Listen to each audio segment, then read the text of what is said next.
होता है, बांस वाली पर रस्सी बांध करके उस पर बर्फ पर चढ़ता है, नटनी नाचती, नीचे नटवा ढोल बजाता है, खेल देखता है और लोग आते हैं। फिर वो अपना तबला आगे कर देता, कोई रुपया देता, कोई 2 रुपया देता है और यहाँ दिखा है आगे आगे से और आगे।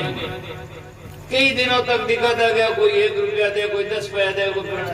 उससे क्या दरिद्रता कम जाएगी, केवल भेंट भरण हो सकता है उसे जाने। एक दिन कोई भेदी मिला, अरे भाई नट के हाँ बाबूजी, कि कितना तू सुंदर खेल दिखाना जानता है, तेरी कला कितनी बढ़िया है, फिर भी तेरा ये दीवाला गया नहीं अभी तक। बोले साहब क्या करूं, रात दिन मेहनत करता हूं फिर भी जाता नहीं, क्या करे। बोले मैं तुझे युक्ति बताता हूं, वो कर। बोले क्या करना चाहिए, कि कला तेरी इतनी सुंदर है, पर तू कला वहाँ दिखाता है जो गरीब लोग है, मगते भिखारी वही है, उनके पास में इतना ही है, तो क्या देगा। इसलिए वो कला तू राज दरबार में जाकर दिखा, तो वो राजी होगा। तो वो राजा जब धन देगा तो अपनी क्षमता के अनुसार देगा, वो 10 रुपया नहीं दे सकता, वो देगा तो ज्यादा देगा, तो तेरा दिवाला चला जाएगा। नट के समझ में आ गई खट, और वो अपना बल्ली बांस लेकर के पहुंच गया राज दरबार में। चट जितने में राजा आगे उससे कंजूस, राजा उससे ही आगे कंजूस का कर्म तो देखो, आगे देखो, इसका मोड़ा है नहीं मुझे बात है। तो इसीलिए नट ने जाकर अभिवादन किया, बाप जी ने आदेश, राजा साहब बोल भाई, कैसा मैं नट हूं आपके गांव का, नगर का, तो बोल क्या है कि मैं कला दिखाना कला दिखाना चाहता हूं आपको। राजा साहब पहले समझिए, कला दिखाए तो पैसा ले, क्या नहीं मारनी देख चले जाओ। और उसने कहा क्या हो है, दूसरा दिखा। लेकिन सजना आप जानते हैं कि पहले राजाओं के पास में मंत्री रहते थे, उनको सलाहकार। तो मंत्री ने कहा राजा साहब क्या, हाँ क्या आपने मना क्यों किया। क्या बोले जब वो कला दिखाएगा तो पैसा देना पड़ेगा। बोले आप तो राजा साहब हैं और कला देख लो फिर उसको खदेड़ कर निकाल देना, ये क्या करेगा आपका। क्या आप बात तो सही है, आप बात तो सही, कला भी देख लो और फिर भाग जाओ ऐसे, तो नौकर से खदेड़ी उसको। राजा को समझ आप बात तो सही है, तो कहा हाँ भाई, मंत्री का कहना हाँ भाई दिखा। अब सजना उसने कला दिखाना शुरू किया, इतनी कला बढ़िया सुंदर दिखाई कि राजा देखते देखते मंत्रमुग्ध हो गया। और मंत्रमुग्ध होता सजना जब कोई भी आदमी किसी के कला के ऊपर या वचन के ऊपर या उसके विचारों के ऊपर आसक्त होता है, तो वो अपना होश खो बैठता है और वो सोचता नहीं कि जैसे राजा दशरथ के कई के मुंह में आकर के राजा रामचंद्र जी जैसा को वनवास दे देते हैं, उसके अंदर में उसमें आकर के वचन दे देते हैं। तो ऐसे ही वो जाकर के कला में इतना राजा मंत्र मुग्ध हो गया और उसने कहा वाह वाह वाह वाह, क्या कला दिखाई है भाई, बोल क्या चाहता है। अब देखो आपको बताता हूँ उसका नट का लक्ष्य क्या था। राज दरबार के पाए जाकर कलाधिकार धन प्राप्त करना, ताकि हमारी दरिद्रता दूर हो जाए, ये नट का लक्ष्य था। अब जब राजा मंत्र मुग्ध हुआ तब नट के विचार एकदम बदले और नट ने सोचा ओहो, राजा तो मंत्र मुग्ध हो गया मेरी कला के ऊपर, तो क्यों न कोई ऐसी युक्ति अपनाए ताकि हम तो मालो माल ही बन जाए।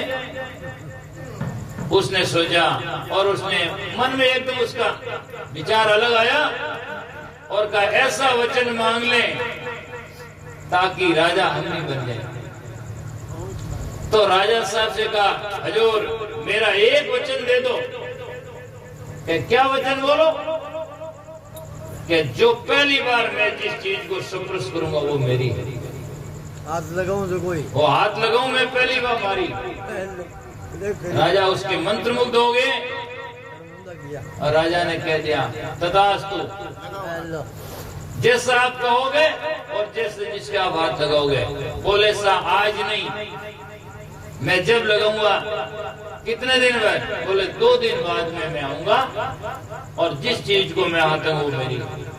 राजा साहब ने सोचा मेल मांगेगा, वो मांगेगा, वो मांगेगा, दे दूंगा और क्या दूसरा बना लेंगे। अब नट के सजना विचार आया मन में, उल्टी खोपड़ी। उसने सोचा कि मैं मेल के लूंगा तो मेल ही आ जाएगा। नट ने सोचा राजा की लड़की है इकलौती, उन्हें लो उसके मैं हाथ लगा दूंगा तो भाई दे। तो राजा मुझे दे देगा, मैं राजा का दामाद हो जाऊंगा। लो और राजा के संतान है नहीं तो फिर मुझको रख लेंगे और ये महल ही सब मेरा हो जाएगा और कालांतर से राजा यहाँ का नहीं हो जाऊंगा। अब ये ऐसा विचार न करके यदि उस टाइम में वो राजपाट मांग ले, महल के हाथ लगा दे और कहीं लगा दे, धन के लगा दे, तो राजा देने में तैयार ही है। लेकिन अब उसके दिमाग में उल्टा उद्देश्य भूल गया और उद्देश्य को च्युत कर करके दूसरा प्रलोभन मांगे। तब चला गया और अब शाम को जब वजीर वगैरह बैठे, रोज मंत्री कहा राजा साहब आपने वचन गलत दे दिया। बोले क्यों? क्या आप तो होश खो बैठे? बोले क्या हो गया? बोले आपने वचन दे दिया गलत। बोले क्या है वचन दे दिया? महल के लगे तो महल दे देंगे, धन के लगेगा धन दे देंगे, घोड़ा के लगेगा घोड़ा दे देंगे और क्या? नहीं नहीं, उसका धन की जरूरत ही नहीं, धन होता तो ऐसा उसी वक्त में बोल देते। वो तो और बात चाहता है, और क्या चाहेगा? क्या मंत्री के आपने बेगम ने लगा दियो तो, आपने रानी साहब ने लगा दियो तो क्या एकदम राजा होश में आया? ऐसा थोड़ी हो सकता है। हाँ नहीं हो तो नहीं सकता, पर आपने कहा लगा दिया तो मैं कैसे दे दूंगा? बोले वो तो धन का भूखा होता तो उसी वक्त में मांग लेगा, अब वो धन का भूखा नहीं है। फिर राजा साहब से मंत्री कहता है और आपकी राजकुमारी शाहजादी के लगा दिया तो? अरे यार ऐसे मक्ते फकीर को कैसे दे देंगे? क्या राजा साहब हो ना हो आपके ने बेगम के लगा, वो राजकुमारी के हाथ लगाएगा इसलिए वो। तब राजा होश में बेहोश में आ रहे, क्या करना अभी, क्या करना उपाय? बोले साहब ऐसा हुआसो हो गया, अब इसका उपाय मैं कहता हूँ वैसा करो आप।